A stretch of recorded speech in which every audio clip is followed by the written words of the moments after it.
Hello दोस्तों, नमस्कार।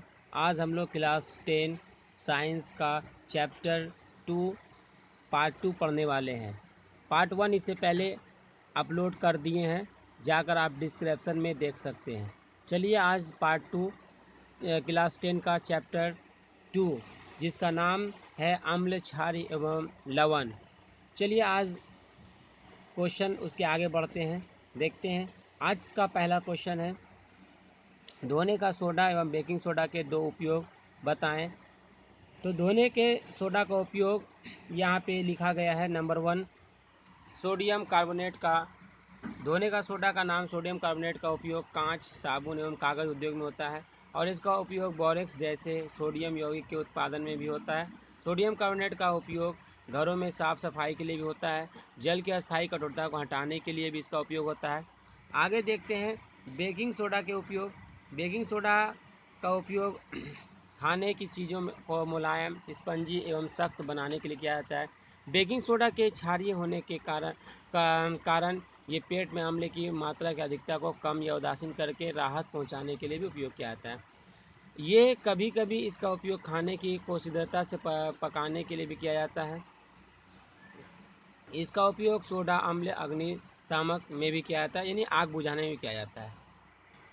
उसके बाद हम लोग महत्वपूर्ण प्रश्न देखेंगे, जैसे CaOCl2 का यौगिक का प्रचलित नाम ब्लीचिंग पाउडर है। इसको हिंदी में विरंजक चूर्ण कहते हैं। उस पदार्थ का नाम बताना है जो क्लोरीन से अभिक्रिया करके विरंजक चूर्ण बनाता है। तो देखिए, तो यहाँ पे मिस प्रिंट है, तो हम आपको बता दें कि उस पदार्थ का नाम बताएं जो क्लोरीन से अभिक्रिया करके विरंजक चूर्ण बनाता है। तो कैल्शियम हाइड्रोक्साइड, जिसका सूत्र है CaOH का Hol2 होता है। आगे चलते हैं। देखिए, कठोर जल को मृदु करने के लिए किस सोडियम यौगिक का उपयोग किया जाता है। तो यहाँ पे धोने का सोडा का उपयोग किया जाता है। इसका सूत्र होता है Na2CO3 × 10H2O। क्वेश्चन नंबर 4 पर चलते हैं। सोडियम हाइड्रोजन कार्बोनेट के विलयन को गर्म करने पर क्या होगा। तो इस अभिक्रिया के लिए समीकरण लिखिए। जब सोडियम हाइड्रोजन कार्बोनेट के विलयन को गर्म किया जाता है तो सोडियम कार्बोनेट जल एवं कार्बन डाइऑक्साइड को उत्सर्जित करता है। तो देख लीजिए, यहाँ पे इक्वेशन दिया है। अगला क्वेश्चन पे चलते हैं। प्लास्टर ऑफ पेरिस की जल के साथ अभिक्रिया बताना है। तो ये यहाँ पे आप अभिक्रिया देख सकते हैं। CaSO4 × ½ H2O plus 1/2 H2O। अभिक्रिया क्या है? CaSO4 × 2 H2O। Plaster of Paris ये हो गया, जिप्सम ये हो गया। अतिरिक्त एवं महत्वपूर्ण प्रश्न और देखते हैं। दो प्राकृतिक संसूचक का नाम बताना है, लिटमस पत्र और हल्दी। दो संश्लेषित संसूचकों के नाम बताना है। तो यहाँ पे मेथिल ऑरेंज और फिनोल्फथेलीन। कुछ ऐसे पदार्थ जिनकी गंध अम्लीय या क्षारीय माध्यम में बदल जाते हैं, उन्हें क्या कहते हैं? तो गंधीय सूचक कहते हैं। अगला क्वेश्चन पे चलते हैं हम लोग कि अम्ल के अवशिष्ट के साथ मिलकर धातु एक यौगिक बनाता है और हाइड्रोजन गैस निकालता है। इस यौगिक को क्या कहते हैं? लवण कहते हैं। कैल्शियम कार्बोनेट के विविध रूपों के नाम बताना, चूना पत्थर, खड़िया या संगमरमर। नेक्स्ट क्वेश्चन चलते हैं। चूने के पानी में कार्बन डाइऑक्साइड गैस को प्रवाहित करने पर कैल्शियम कार्बोनेट का सफ़ेद अवक्षेप तथा जल प्राप्त होता है। तो देख लीजिए, यहाँ पे लिखा गया, इस अभिक्रिया का समग्र समीकरण लिखना है। इस सफ़ेद अवक्षेप को क्या कहते हैं? अत्यधिक मात्रा में कार्बन डाइऑक्साइड गैस को प्रवाहित करने पर क्या प्राप्त होता है? पहला का आंसर हो जाएगा, इस अभिक्रिया का समग्र समीकरण हो जाएगा CaOH का Hol2 प्लस CO2 अभिक्रिया CaCO3 प्लस H2O। और इसका दूसरा इसका अवक्षेप प्राप्त होगा कैल्शियम कार्बोनेट और जल में विलयशील CaSO3 का Hol2 प्राप्त होता है। आगे चलते हैं हम लोग यहाँ पे अम्ल और क्षारक की आपसी अभिक्रिया जिसमें लवण तथा जल प्राप्त होता है, इस अभिक्रिया क्या कहते हैं? उदासीनीकरण अभिक्रिया कहते हैं। उदासीनीकरण अभिक्रिया किसे कहते हैं? देख सकते हैं, यहाँ पे लिखा गया अम्ल और क्षार की आपसी अभिक्रिया जिसमें लवण तथा जल प्राप्त होता है और वे एक दूसरे के प्रभाव को समाप्त कर देते हैं, इस अभिक्रिया को उदासीनीकरण अभिक्रिया कहते हैं। आगे आगे हम लोग बात करते हैं धात्विक ऑक्साइडों की प्रकृति क्या होती है। धात्विक ऑक्साइड की प्रकृति क्षारीय होती है और अधात्विक ऑक्साइड की प्रकृति अम्लीय होती है। अब लोग देख सकते हैं। अगला क्वेश्चन पे चलते हैं। पीतल एवं तांबे के बर्तन में दही एवं खट्टे पदार्थ क्यों नहीं रखना चाहिए। तो हम लोग आगे भी पढ़ चुके थे इस क्वेश्चन को।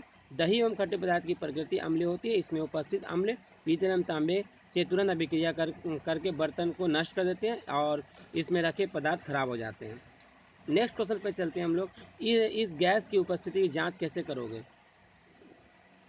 नेक्स्ट क्वेश्चन पे चलते हैं। तो धातु के साथ अम्ल की अभिक्रिया होने पर सामान्यतः हाइड्रोजन गैस निकलती है, जैसे समीकरण आप लोग देख सकते हैं। नेक्स्ट क्वेश्चन में चलते हैं। जल में घुलनशील क्षारक को क्या कहते हैं, तो क्षार कहते हैं।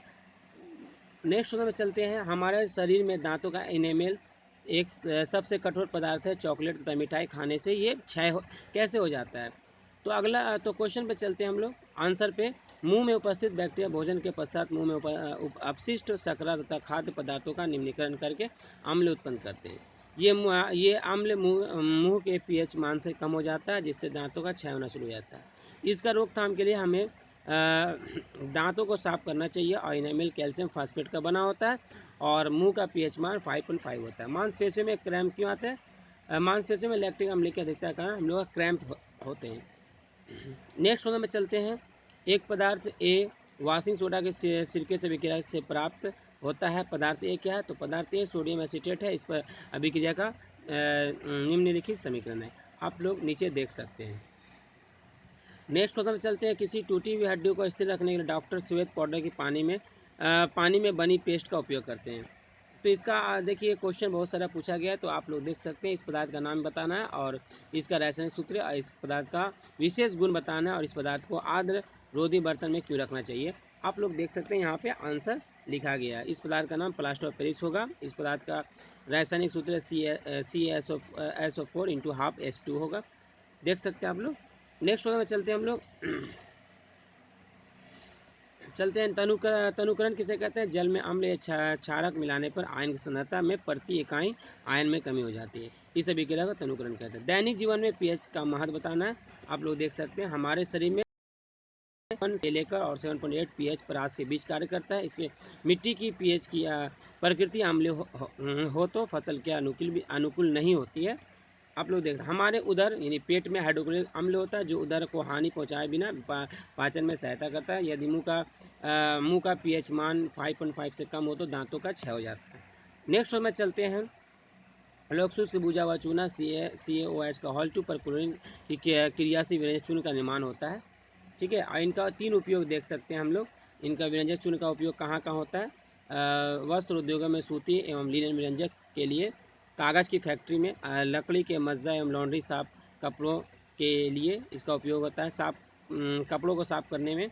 और रासायनिक उद्योगों में एक उपापचाय के रूप में, और पीने वाले जल को जीवाणु से मुक्त करने के लिए रोगाणुनाशक के रूप में। नेक्स्ट क्वेश्चन चलते हैं। लिटमस पत्र कहाँ से प्राप्त होता है। ये थैलोफाइटा समूह के लीचेन पौधे से प्राप्त होता है। अगला क्वेश्चन चलते हैं। 3 प्राकृतिक पदार्थों का नाम बताना जो अम्ल क्षार की उपस्थिति को सूचित करते हैं, जैसे हल्दी, लिटमस पत्र, लाल बंद गोभी। अम्ल और क्षारक के दो गुण रासायनिक गुण बताना है। अम्ल के रासायनिक गुण देखिए यहाँ पे लिखा गया है। ये जल के साथ हाइड्रोजन प्लस आयन देता है और अम्ल धातु के साथ अभिक्रिया कर लवण और हाइड्रोजन गैस प्रदान करता है। क्षारक का गुण देख लीजिए, ये क्षार के साथ OH माइनस आयन प्रदान करता है, जबकि और क्षार अम्ल के साथ अभिक्रिया कर लवण तथा हाइड्रोजन गैस प्रदान करता है। नेक्स्ट में चलते हैं। आश्रित जल विद्युत का चालन क्यों नहीं होता जबकि वर्षा जल होता है। तो देख सकते हैं यहाँ पे लिखा गया है। आश्रित जल विद्युत का चालन नहीं होता है क्योंकि उसमें H+ आयन नहीं होता है। और आश्रित जल उदासीन होता है, जबकि वर्षा जल की प्रकृति दुर्बल अम्लीय होती है और उसमें H+ आयन उपस्थित होता है जो विद्युत का चालन करते हैं। पीतल एवं तांबे के बर्तन में दही एवं खट्टे पदार्थ क्यों नहीं रखना चाहिए। ये ऊपर पढ़ चुके हैं क्वेश्चन। आगे चलते हैं कि कोई धातु यौगिक ए तनु हाइड्रोक्लोरिक अम्ल के साथ अभिक्रिया करता है तो बुदबुदाहट उत्पन्न होती है। इनमें उत्पन्न गैस जलती मोमबत्ती को बुझा देती है। यदि उत्पन्न यौगिकों में से कैल्शियम क्लोराइड है तो उस अभिक्रिया के संतुलित समीकरण लिखना है, देख सकते हैं आप लोग यहाँ पर दिया गया है। Ca+2HCl और अभिक्रिया CaCl2 और अभी प्लस H2O। नेक्स्ट क्वेश्चन पर चलते हैं। ये भी हम लोग क्वेश्चन चर्चा कर चुके हैं। 22 नंबर क्वेश्चन आप लोग देख सकते हैं। तो आज तक के लिए यहीं पे वीडियो समाप्त करते हैं। ये टोटल क्लास 10 चैप्टर 2 जिसका नाम आम्ल, क्षार और लवण है कंप्लीट हो गया है। अब नेक्स्ट वीडियो लेकर आएंगे चैप्टर 3। तब तक के लिए नमस्कार, धन्यवाद, थैंक यू।